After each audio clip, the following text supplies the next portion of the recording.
Hello to everyone at St Andrew's Bookshop. I'm sorry I can't be with you, but we can't be together at all at the moment, can we? But I share your enthusiasm for books.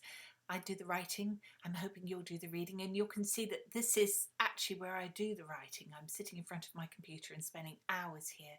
I've written something like 25 books in all, but always enjoy in particular the novels.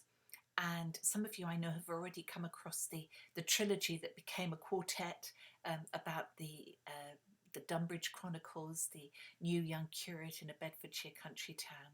We live in a Bedfordshire country town, but of course it isn't our curate at all. But you stayed with that through his 3 years of training and 3 books. And then we added another one, Saints and Sailors. And I eventually came up with the idea for another trilogy, and what fun it's been to write Hope Hall. 3 books that just span the year in the life of one of those big old memorial halls that are like so many halls that you'll be familiar with, the one probably at the end of your street. These community houses that glue together so many people who might live alone, who never would normally meet, but who walk through the doors of that local hall and come into contact with each other. All sorts of personalities, all sorts of characters, all sorts of stories behind the smiles and behind the facade that we sometimes put up for ourselves. Lots of fun, you can imagine, from me. I always love to have lots and lots of laughs in the book, but also perhaps because of my experience of more than 30 years of presenting songs of praise, where people have shared with me with great generosity and candidness the challenges that have faced them in their lives.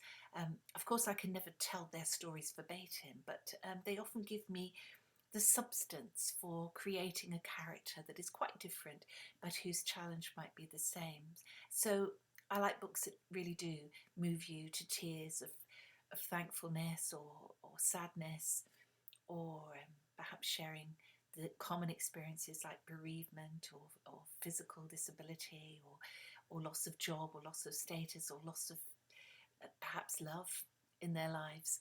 All of those characters mixing at clubs which are everything from, you know, the waggy-tailed dog club to the food bank, the money advice group, the preschool play group, of course, and of course the pensioners, the Tuesday afternoon grown-ups club lunch with a lot of characters, 2 of them in particular who are very prickly and very funny. But also dancing. How many of you have done dancing classes from when you were a child? I certainly have, in halls like this. Well, we've got a new dancing teacher moving in with new ideas. I mean, she's doing a body popping class, but as well as a tap class and armchair exercise for the oldies. I think I would have enjoyed that.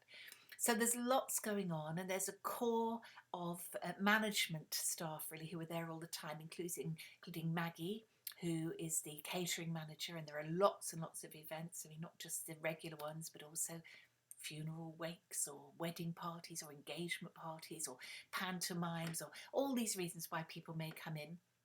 There's Kath, who is the administrator, whose job is to raise money and to distribute money as well, who's running a good neighbours scheme as well. And she has, of course, a backstory of her own, as they all do.